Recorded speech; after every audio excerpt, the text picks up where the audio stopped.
พี่น้องสวัสดีที่มาสู่จ้าเชิญชวนไปน้องเพลงวันนี้เชิญบรรดาท่านบรรดาประเทศเราประกอบชวนนักการเมืองของท่านนั่นเองในระบบเรามีนะ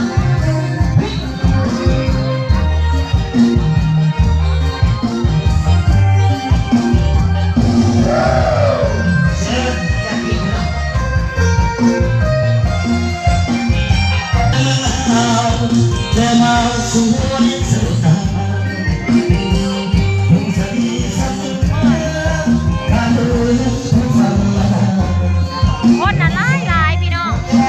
แต่ว่ามีหัวกันไว้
ขอบใจเด้อขอให้ร่ำรวยสุขภาพแข็งแรงเด้อ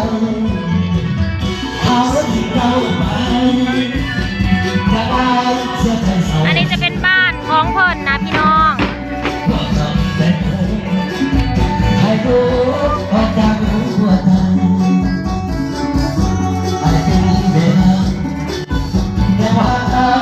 แม่ว่า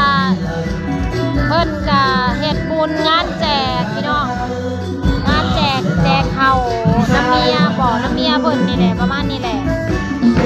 ตั้งกองบุญและอยากให้เมียอยากให้ลูก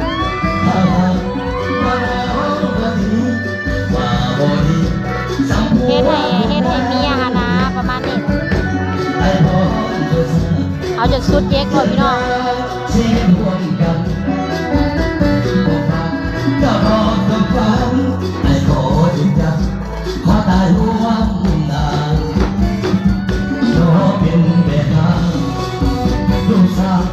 ลูกสีกายา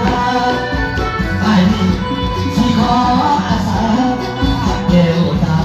หมอมีบังคุตาขอเป็นหัวเปิดไอ้โลก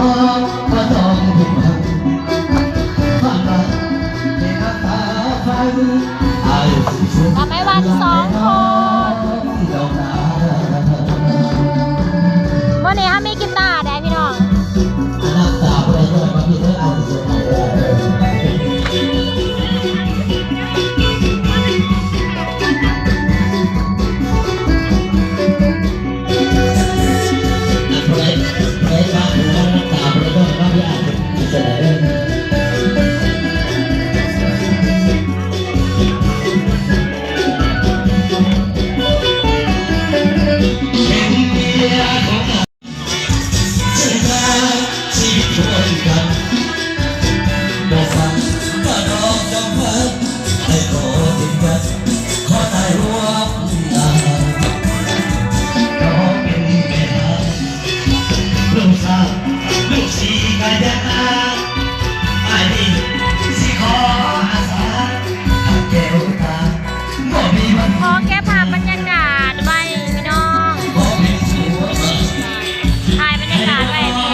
ลาไปน้องน้องนาขอเป็นสาวก็ยาวหน่อย เอาไปใช้บาเอง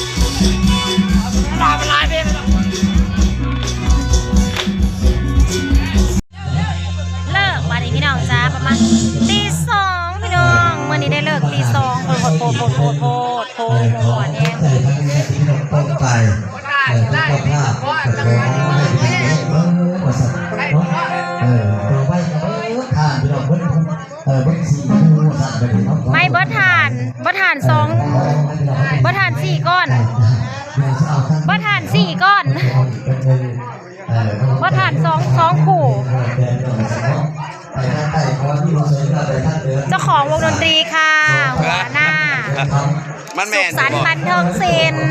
นี่ที่เป็นอยู่ ขอบใจหัวหน้าที่เราใส่น้องสลาสุปนีเด้อปังรวยงานเข้าเยอะๆดีไม่แห้งปีใหม่เด้อหัวหน้าเด้อ ขอให้พี่น้องบ้านนักสอบที่บ้านเด็กถ่ายบ้านไอ้เด็กตัวนี้เกิดกัน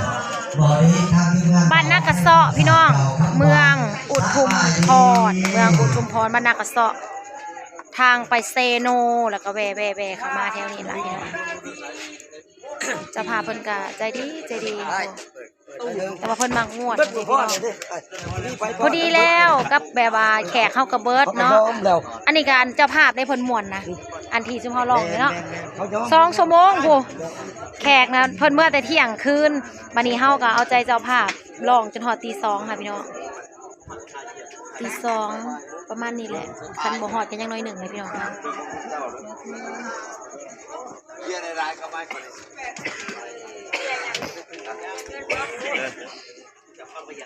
เอา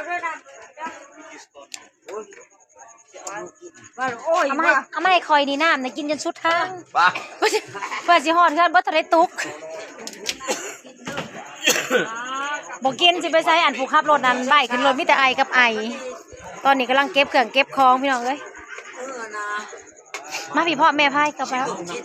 กระเป๋า วันที่เราสามเลยเจอกัน วันที่เรา3เนาะหัวหน้าเนาะวันที่เรา3ตอนกลางคืนเนาะอีน่ากระสอบคือเก่าบ่โอเคเจอกันรักสอบพ่อกัน FC สาวสุปนีค่ะเพิ่นว่าพ่อกันอีกพ่อกันเด้อรักสอบเด้อนักกระสอบเฮ้ยมื้อใด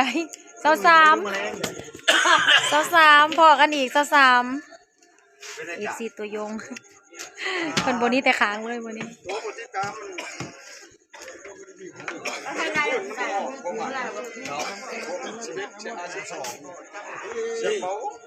ปอดออกให้แน่ เหมื่อยแห้งพี่น้องเบิดแห้งเสียงก็เบิดบัดนี้พ่อเนี่ยเนี่ยพ่ออยู่บ้านกะเพิ่นจะได้เพิ่นเสียนะพี่น้องเฮาสิบ่ได้ก็เนี่ยพ่อเสียบัดนี้เนี่ยพ่อเสียแล้วเช้าสุดนี้ก็สิได้พักไปนอนอีกเลยพี่น้องบัดนี้มื้ออื่นน่ะถือทำกับข้าวหับแขกหับคนนะพี่น้องเดี๋ยวมื้ออื่นน่ะก็จะตื่นสวยแน่ตอนเช้ายังบ่ทันอันลงพระเขาอยู่เพราะว่าตอนนี้เป็นเวลา2 โมงแล้วเพิ่นเฮาสิเมื่อยเนาะเช้าสุดนี้บ่ลงตอนเช้าก็สิลงตอนเที่ยงนอนตื่นแล้วก็สิลงไปเฮ็ดแล้วก็กินซอยเพิ่นตอนเที่ยงพี่น้องเพราะว่าอันแขกคนเพิ่นมาหลายเด้และวันที่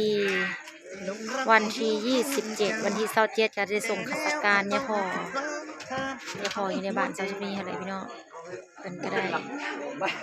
เพิ่นเอิ้นอะไรก็ลืมเลยพี่น้องเอ้ยว่าบ่เป็นเพิ่นเอิ้นอะไรเนาะเนี่ยพ่อนะโหแต่อันบ่เป็นแต่เสียชีวิตประมาณนี้อันบ่อันเนี่ยพ่อเพิ่นเสียชีวิตแล้วเอิ้นอะไรบ่ได้ก็บอกเป็นทางการมรณภาพอ๋อ จะบอกแล้วเหรอ เนี่ยพ่อบ้านเฮานิพาน พ่อว่าถืออยู่ เราไม่ได้ผุดปงนะ ฮะบ่ได้ก็ไอ้นิพานอ๋อบ่ผิดสะขออภัยหลาย เพิ่งมาได้ยันน่ะผุดปงนั่น ๆวันที่27 โป่งวันที่27 สิไปเด้อ ไปเด้อวันที่27กลางเว้น อันนั้นผุดปงนั่นนำตอนบ่าย แม่นบ๊ายบาย บ่ ไปเด้อ วันนั้นก็สิโทรให้ต้มให้ต่อไว้ก่อนเดี๋ยวสิไปแล้วจะเอาเงินให้ ไปแหละ ไปเบิด วันนี้ไปเห็นเพื่อนเขาเลยบัดนี้นะงานเฮานะฮับไว้วันที่27เฮาก็มีงานตอนเช้าเฮาสิหาไผไปเปลี่ยนเฮาละบาดนี้เฮาบ่อยากไปได้บาดนี้งานน่ะ2งานวันที่27นะ อยู่วันนั้นน่ะวัน เฮาผัดอยากอันอยู่ปง เริ่มกี่อันออกประเทศว่ามือโป้งนั่นได้แล้ววันที่27โอ้ครับผมว่าเอาเอ้ย บ่อันคันนั้นเฮา โอเคค่ะพี่น้องสาวเพลงขอจบคลิปไปเพียงเท่านี้บ่ผิดบ่ถือขออภัยเด้อพี่น้องเด้อเพราะว่าบ่ฮู้ความมานะ ประมาณนี้แหละ ลงไปทาแป้ง มีแห้ง เลิก นอนหลับฝันดี เลิกเลยจึงทาแป้งขี่รถเมื่อบ้าน บ๊ยบย จักว่าเพียงผู้เดียวนึกว่ากู